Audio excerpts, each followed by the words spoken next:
नमस्कार, आप देख रहे हैं द न्यूज बर्ड और मैं हूं आपके साथ कृति सुधा। खबरों पर जाने से पहले एक नजर डालते हैं आज की हेडलाइंस पर।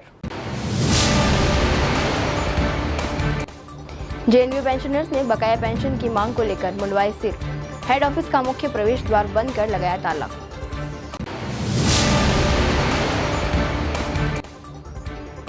सूरसागर विधायक देवेंद्र जोशी ने जोधपुर की विद्युत समस्याओं को लेकर ऊर्जा मंत्री से की मुलाकात।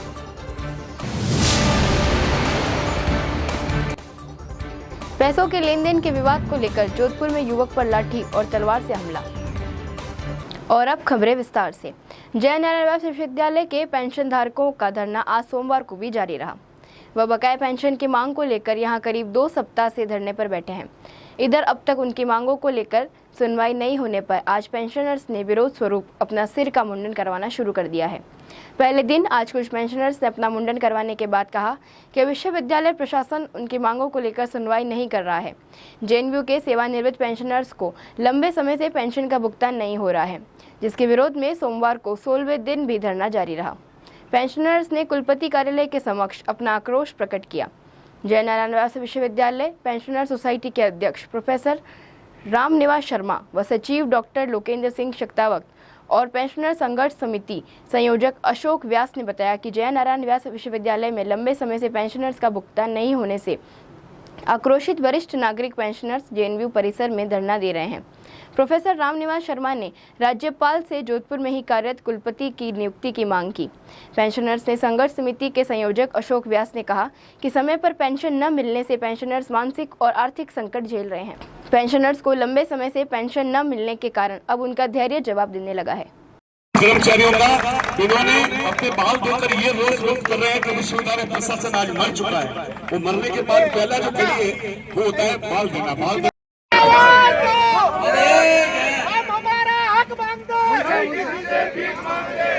विश्वविद्यालय पेंशनर सोसाइटी और विश्वविद्यालय शिक्षक संघर्ष समिति का संयुक्त धरना 16वें दिन जारी है और इसमें आज 16वें दिन हमने विश्वविद्यालय के केंद्रीय कार्यालय पर तालाबंदी की है और इसमें हमारे जो कर्मचारी संघ के नेता हैं वो भी हमारे साथ हैं और शिक्षक संघ के नेता भी हमारे साथ हैं। सभी यहाँ मौजूद हैं। वो शिक्षक संघ के अध्यक्ष करताराम जी पटेल अभी भाषण दे रहे हैं और हम इनके आभारी हैं कि वो पेंशनर के साथ इस समस्या में अपना समाधान दे रहे हैं। और आज तालाबंदी की और उसके साथ ही क्योंकि विश्वविद्यालय का प्रशासन लापता है तो जब 7 दिन, वैसे तो कानून में 7 साल का है, लेकिन यहाँ हम मान रहे हैं कि 7 दिन तक अगर प्रशासन नहीं आता है तो हम उसको मृत मान लेते हैं। तो उनके मृत प्रशासन को के पीछे 5 हमारे साथियों ने अपने बाल दिए हैं, मुंडन करवाया है और मैं समझता हूं कि इनके मुंडन करवाने से उनमें और राज्य सरकार में थोड़ी बहुत सद्बुद्धि आएगी और वो इस समस्या के अस्थायी और स्थायी समाधान के लिए जल्दी ही प्रयास करके हमें हमारी पेंशन दिलवाएं। विश्वविद्यालय की पेंशनर सोसाइटी पिछले कई दिनों से अपना हक पाने के लिए इस तपन भरी गर्मी में संघर्ष करने, आंदोलन करने के लिए मजबूर हो रहे हैं।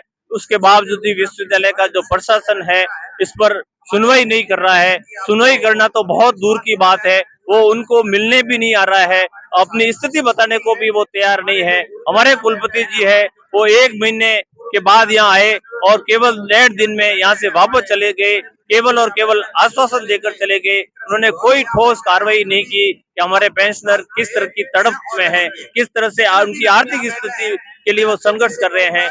इन सभी पेंशनर हमारे जो वरिष्ठ जन है उनके धरने को, उनके प्रदर्शन को, उनकी जायज मांगों को हम अपना समर्थन देने के लिए विश्वविद्यालय का शिक्षक संघ उनका समर्थन देने के लिए आज हम यहाँ पर उपस्थित हुए हैं और उनकी इस जो जायज मांग है उसके लिए शिक्षक संघ हमेशा समर्थन करता रहेगा। सूरसागर विधानसभा क्षेत्र के विधायक देवेंद्र जोशी ने जयपुर में ऊर्जा मंत्री हीरालाल नगर से शिष्टाचार भेंट कर जोधपुर विशेषकर सूरसागर क्षेत्र में विद्युत आपूर्ति व्यवस्था से जुड़ी जमीनी समस्याओं की ओर उनका ध्यान आकर्षित किया। इस अवसर पर विधायक जोशी ने एक विस्तृत लिखित पत्र भी मंत्री को सौंपा। उन्होंने पत्र में उल्लेख किया कि वर्तमान में जोधपुर शहर के विभिन्न क्षेत्रों में ट्रांसफार्मर खराब होने, पोल गिरने, लोड बैलेंस की कमी और समय पर मरम्मत नहीं होने जैसी चुनौतियों से आज आमजन को असुविधा का सामना करना पड़ रहा है। गर्मी और आगामी मानसून को देखते हुए इन समस्याओं का समय रहते निराकरण आवश्यक है। विधायक जोशी ने मंत्री से अनुरोध किया कि संबंधित अधिकारियों को आवश्यक दिशा निर्देश जारी कर विद्युत तंत्र को सुदृढ़ किया जाए, जिससे आम नागरिकों को निर्बाध और सुरक्षित बिजली आपूर्ति सुनिश्चित की जा सके। उन्होंने विश्वास जताया कि ऊर्जा मंत्री की संवेदनशीलता और त्वरित निर्णय क्षमता से शीघ्र ही समाधान की दिशा में सकारात्मक पहल होगी। राजस्थान सरकार के जल संसाधन एवं जल संसाधन आयोजना मंत्री श्री सुरेश सिंह रावत मंगलवार 3 जून को जोधपुर आएंगे। वे रात्रि 9 बजे जोधपुर पहुंचेंगे तथा सर्किट हाउस में रात्रि विश्राम करेंगे। निर्धारित कार्यक्रम अनुसार श्री रावत बुधवार 4 जून को दोपहर 12:15 बजे Marwar international centre polytechnic college Jodhpur में संभाग के अधिकारियों के साथ बैठक करेंगे। इस बैठक में जल स्वावलंबन पखवाड़े के अंतर्गत जल संचय एवं बाढ़ नियंत्रण की पूर्व तैयारियों की समीक्षा की जाएगी। जिला कलेक्टर गौरव अग्रवाल ने सोमवार को मारवाड़ इंटरनेशनल सेंटर में साप्ताहिक समीक्षा बैठक के दौरान सभी जिला स्तरीय अधिकारियों को निर्देशित किया कि वह अपने विभागीय कार्यों में डिजिटल तकनीक का अधिकतम उपयोग करें। उन्होंने कहा कि विभागीय योजनाओं, सेवाओं और जन शिकायतों के त्वरित समाधान के लिए ऑनलाइन पोर्टल्स एवं मोबाइल ऐप्स के माध्यम से कार्य प्रणाली को मजबूत किया जाए। उन्होंने स्पष्ट रूप से निर्देश दिए कि ई फाइल प्रणाली के अंतर्गत चल रही सभी फाइलों का नियत रूप से समय निस्तारण अनिवार्य किया जाए। उन्होंने कहा कि फाइलों का अनावश्यक रूप से लंबित रहना प्रशासनिक शिथिलता और उदासीनता को दर्शाता है और इसे हर स्तर पर रोका जाना चाहिए। ई गवर्नेंस के तहत पारदर्शिता और जवाबदेही सुनिश्चित करना प्रशासन की प्राथमिकता है। जिला कलेक्टर ने विशेष रूप से संपर्क पोर्टल 2.0 ऐप के प्रभावी उपयोग पर जोर देते हुए कहा। उन्होंने कहा कि नियमित समीक्षा एवं सतत निगरानी से ही समस्याओं का त्वरित समाधान और जन विश्वास संभव है। यहाँ वक्त हो चला है एक ब्रेक का। ब्रेक के बाद भी खबरों का सिलसिला जारी रहेगा। बने रहिए द न्यूज़ बर्ड के साथ।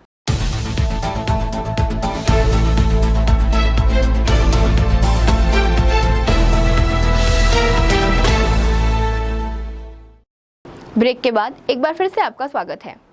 जोधपुर शहर में पैसों के लेन देन को लेकर बदमाशों ने एक युवक पर तलवार और लाठियों से हमला कर दिया। तलवार और लाठियों के ताबड़तोड़ वार से युवक लहूलुहान हो गया। घायल को लोगों ने हॉस्पिटल में भर्ती करवाया। घटना सदर थाना क्षेत्र के माणक चौक से मकराना मोहल्ला जाने वाली रोड पर शनिवार रात करीब 12 बजे की है। घटना का सीसीटीवी फुटेज सामने आया है। इसमें एक युवक को बदमाश बुरी तरह से पीटते हुए दिखाई दे रहे हैं। सदर बाजार थाना एएसआई चैन सिंह भाटी ने बताया, माणक चौक मोहल्ला निवासी घायल युवक गिरीश आचार्य ने रिपोर्ट दी है। उन्होंने बताया कि शनिवार शाम उसकी मोहल्ले में रहने वाली विनय आचार्य और विवेक आचार्य से पैसों का लेन देन को लेकर कहासुनी हुई थी। वह रात को ही पुलिस ने लेन देन के मामले की रिपोर्ट दर्ज करवाने जा रहा था। इसी बीच विनय और विवेक अपने साथ कई बदमाशों को लेकर आ गए, उसे धक्का देकर गिरा दिया। इसके बाद तलवार और लाठियों से जानलेवा हमला किया। हमले में सिर, पेट सहित शरीर के हिस्सों पर गंभीर चोट आई है। कॉलोनी से गुजर रहे अन्य लोगों को देखकर हमलावर भाग निकले। लोगों ने गिरीश को संभाला, निजी गाड़ी से इलाज के लिए राजकीय महात्मा गांधी अस्पताल लेकर गए। वहां से उसे मथुरादास माथुर अस्पताल ले जाया गया। एएसआई ने बताया, घटना को लेकर 4 नामजद लोगों के खिलाफ रिपोर्ट दी गई है। 2 आरोपियों को गिरफ्तार कर लिया है, जिनमें विवेक आचार्य और विनय आचार्य हैं। विवेक और विनय भाई हैं। फिलहाल मामले की जाँच की जा रही है। जोधपुर कमिश्नरेट के रातानाडा थाना क्षेत्र में एक युवती को जबरन गाड़ी में डालकर ले जाने का वीडियो वायरल होने के मामले में रातानाडा थाना पुलिस ने जांच शुरू की है।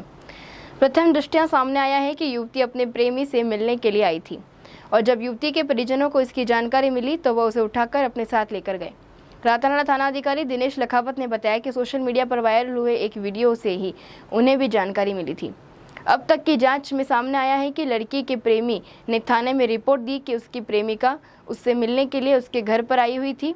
तभी उसके परिजन आए और उसे जबरन गाड़ी में डालकर ले गए। दिनेश लखावत ने बताया कि मामले की जानकारी मिलते ही युवती व परिजनों से संपर्क किया गया। फिलहाल युवती और परिजन करवड़ थाने में अपने बयान दर्ज करवा रहे हैं और इस मामले के जाँच अधिकारी को भी करवड़ थाने भेजा गया है। उन्होंने बताया कि युवक के बयान होने के बाद ही इस मामले में अग्रिम कार्रवाई की जाएगी। ये एक सोशल मीडिया के माध्यम से हमें वीडियो मिला है जिसके संदर्भ में हम अनुसंधान कर रहे हैं कि घटना कहाँ की है और क्या घटना हुई है।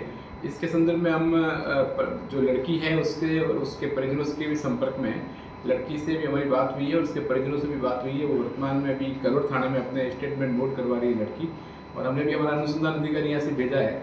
जो स्टेटमेंट लड़की नोट करवाएगी उसके हिसाब से अभी कार्रवाई की जाएगी। क्या घटना सामने क्या आई थी आपके सामने? घटना जो अभी तक हमने अनुसंधान किया उसके हिसाब से ये लड़की है, उसके परिजन उसको यहाँ से लेकर गए हैं।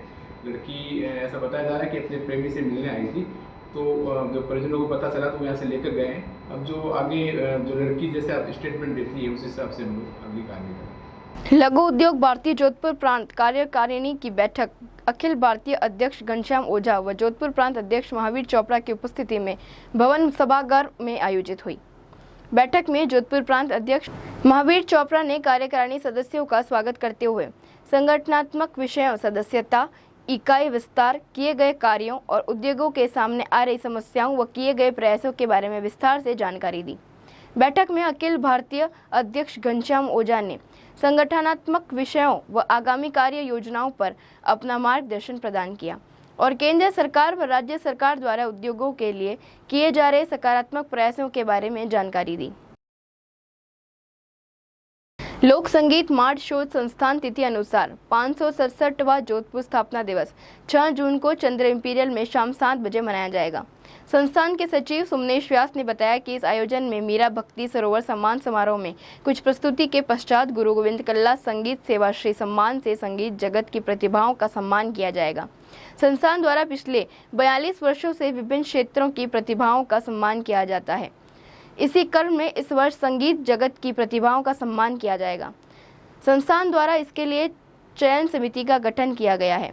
संस्थान के अध्यक्ष आनंद प्रकाश कल्ला ने बताया कि कार्यक्रम में डॉक्टर राजेंद्र वैष्णव को शास्त्रीय संगीत, नवाब खान संतूर, Pandit Mukund Kshirsagar, Jagdish Harsh, Kamlesh Purohit Nirala, doctor Rahul Joshi, Moinuddin Manchala, Sanjay Bora, doctor Anoop Raj Purohit, Sikandar Khan Langa, Mahendra Singh Panwar, Ramdev Gaur, Vivek Kalla, Khushboo Kumbhat, doctor Manjusha Chandra Bhushan Saxena, Kapil Vaishnav, Deepak Joshi, Sonu Kanwar, Jamila Bai Maand गायिका को सम्मानित किया जाएगा।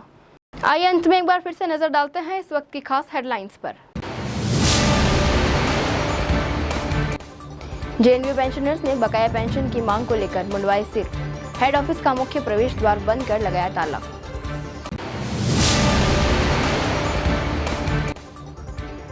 सूरसागर विधायक देवेंद्र जोशी ने जोधपुर की विद्युत समस्याओं को लेकर ऊर्जा मंत्री से की मुलाकात।